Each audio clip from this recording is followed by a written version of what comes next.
Good morning. आज के इस लेक्चर में आप सबका वेलकम है। तो चलिए हम जो सरफेस एरिया एंड वॉल्यूम वाला चैप्टर कर रहे थे उसी का अब जो लास्ट टॉपिक है उसी में वो है फ्रस्टम ऑफ ए कोन।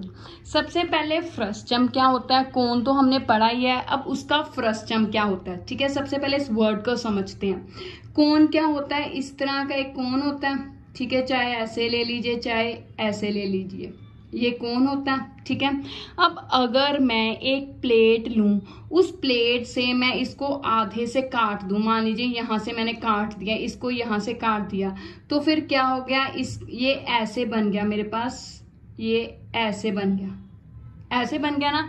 एक तरह से क्या बन गई, आपकी बाल्टी बन गई। अगर आपको पता हो तो ये एक तरह से बाल्टी बन गई, जो बकेट होती है, या कई ग्लासेस होते हैं। जैसे मेरे पास एक ग्लास है, तो ये ना तो सिलेंडर है ना ही कोन है, क्योंकि ये देखिए ऊपर भी सर्कल है नीचे भी सर्कल है, पर ये ऊपर वाला सर्कल बड़ा है, नीचे वाला सर्कल छोटा है। ठीक है, तो ये आप देख रहे हो, ये एक्चुअल में क्या है, फ्रस्टम है। तो जब कोन के जो ये शार्प पार्ट होता है इसको काट दिया जाए तो इसको क्या कहते हैं, फ्रस्टम। अब ये कोन से बनता है इसीलिए कहते हैं फ्रस्टम ऑफ ए कोन, कोन का फ्रस्टम। ठीक है, अब जैसे हमने कोन, सिलेंडर या स्फीयर का volume, curve surface area, total surface area किया है, वैसे भी इसका।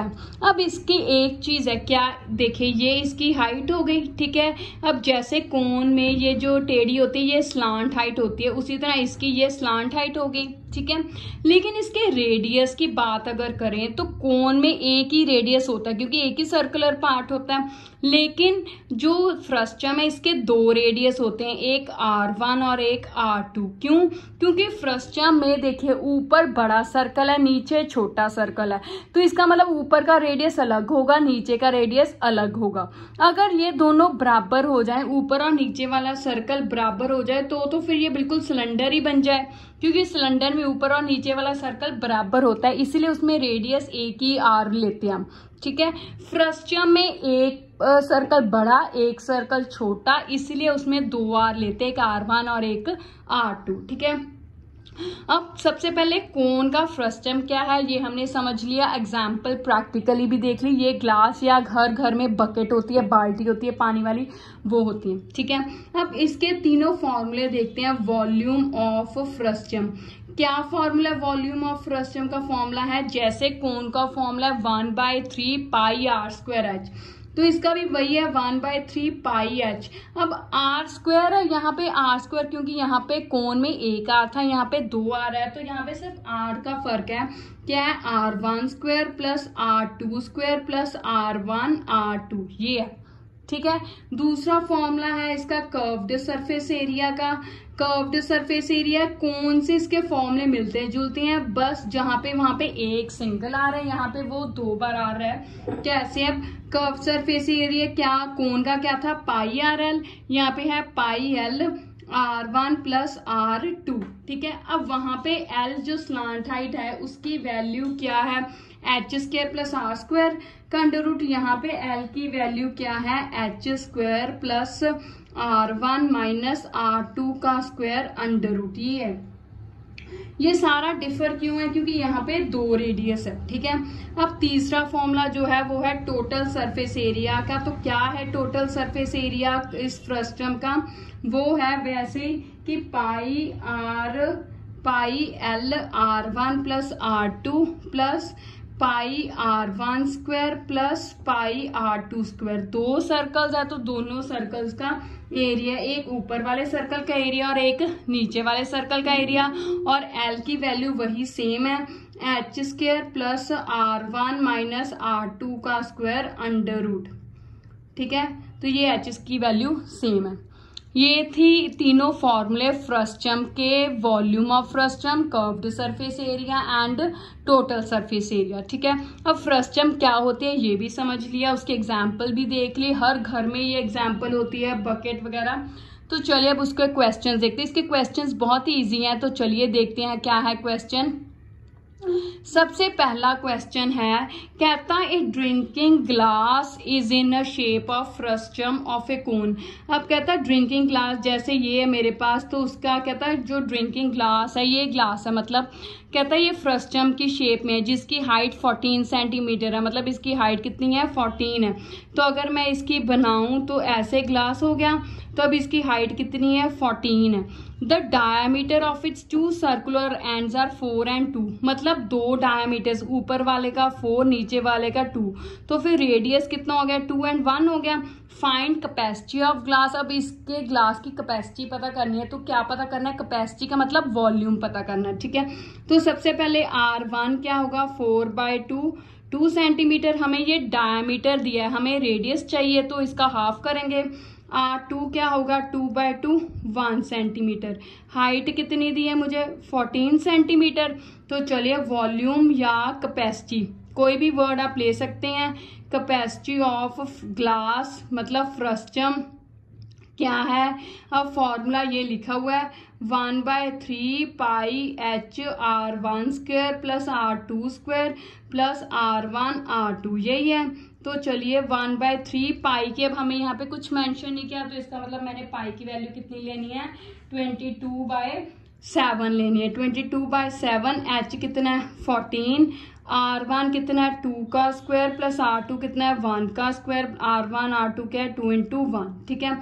तो ये 7 के टेबल पे 7 × 7, 7 2 का 14, और कुछ नहीं कैंसिल हो रहा। 22 2 से मल्टीप्लाई किया 44/3, तो ये कितना हो गया 2 की पावर 2 4 प्लस 1 की पावर 2 1, 2 1 जा 2, तो कितना हो गया 4 + 1 5, 5 + 2 7, तो 44 × 7/3 ये आ गया। अब कोई कैंसिल तो हो ही नहीं रहा, तो 44 को हम 7 से मल्टीप्लाई करें तो कितना आ गया 308/3 सेंटीमीटर क्यूब। तो वॉल्यूम पता करना था, तो ये आ गया।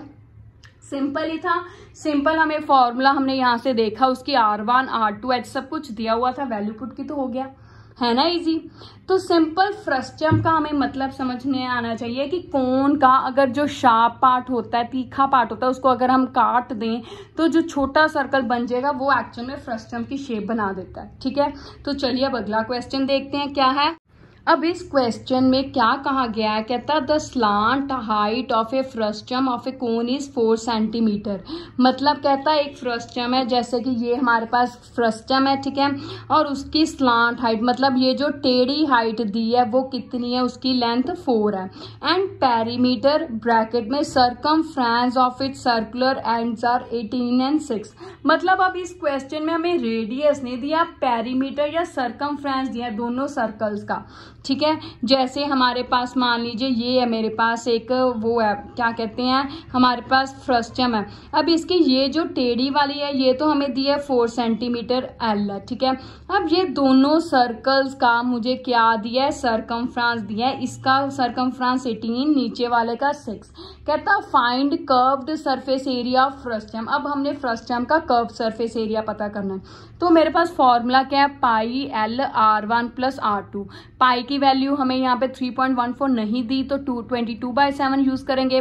L की वैल्यू हमें सीधा याद दी हुई है, स्लांट हाइट 4। अब R1 R2 नहीं दिए, लेकिन उसकी जगह क्या दिया सर्कमफ्रेंस, तो सर्कमफ्रेंस को यूज करके हम R1 R2 फाइंड आउट करेंगे और फिर फॉर्मूले में भर देंगे, ठीक है। तो चलिए स्टार्ट करते हैं। तो सबसे पहले सर्कमफ्रेंस, पहले सर्कल का सर्कमफ्रेंस ऑफ 1 सर्कल, एक सर्कल का सर्कमफ्रेंस क्या है 2 पाई R1 इज इक्वल्स टू कितना दिया है 18 सेंटीमीटर। मतलब दोनों सर्कल्स का, जैसे ये फ्रस्टम है तो दोनों सर्कल का सर्कमफ्रेंस दिया है, पहले हमने ऊपर वाले का मान लिया, तो सर्कमफ्रेंस का फॉर्मूला सर्कल का कितना होता है 2 पाई R1, तो ये 2 पाई नीचे जाएगा, तो R1 कितना हो गया 18/2 पाई, 18 को 2 के टेबल पे कट किया 9, तो क्या आ गया 9/पाई सेंटीमीटर, ठीक है।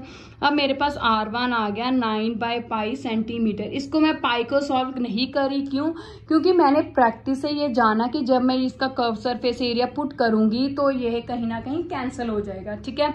इस पाई से जो फॉर्मूला वाला पाई है उससे ये कैंसिल हो जाएगा, इसलिए मैं यहाँ पे पाई की वैल्यू पुट करके कैलकुलेशंस नहीं करी, ठीक है। ये प्रैक्टिस से आएगा आपको भी, ठीक है। तो चलिए अब दूसरे सर्कल का पता करते हैं, सर्कमफ्रेंस ऑफ अदर सर्कल क्या है, फॉर्मूला तो सेम ही है पर वहाँ पे रेडियस क्या हो जाएगा R2, कितना दिया है 6 सेंटीमीटर। अब 2 पाई नीचे जाएगा तो 6/2 पाई, 6 को 2 के टेबल पे कट किया 3 तो क्या आ गया 3/पाई सेंटीमीटर। तो R2 कितना आ गया 3/पाई सेंटीमीटर। अब R1 भी आ गया R2 भी आ गए, तो इस फॉर्मूले में पुट करें तो curved surface area is equals to curved surface area of frustum is equals to क्या है मेरे पास पाई L R1 प्लस R2, यही है। अब पाई वैसे का वैसे ही रखने लगी हूँ क्योंकि ये नीचे है दोनों का पाई और ये ऊपर है तो कैंसिल हो जाएंगे, ठीक है। L की वैल्यू कितनी दी है, स्लांट हाइट मुझे कितनी दी है अगर मैं देखूँ तो the slant height of frustum कितनी है 4 है, तो ये 4 हो गया, ठीक है। R1 की वैल्यू ये रही 9/पाई, R2 की वैल्यू ये रही 3/पाई, ठीक है। तो पाई नीचे नीचे कॉमन है तो इसको मैं बाहर निकालने लगी हूँ, पाई इंटू 4/पाई, तो ये क्या आ गया 9 + 3 आ गया, ये पाई से कैंसिल हो गया तो कितना आ गया 4 × 9 और 3 ऐड किए कितना हो गया 12, 4 को 12 से मल्टीप्लाइड किया 48। अब क्या था यूनिट सेंटीमीटर, तो ये सरफेस एरिया क्या आएगा सेंटीमीटर स्क्वायर। तो यही पता करना था हमने, कर्व्ड सरफेस एरिया ही पता करना था, फाइंड कर्व्ड सरफेस एरिया।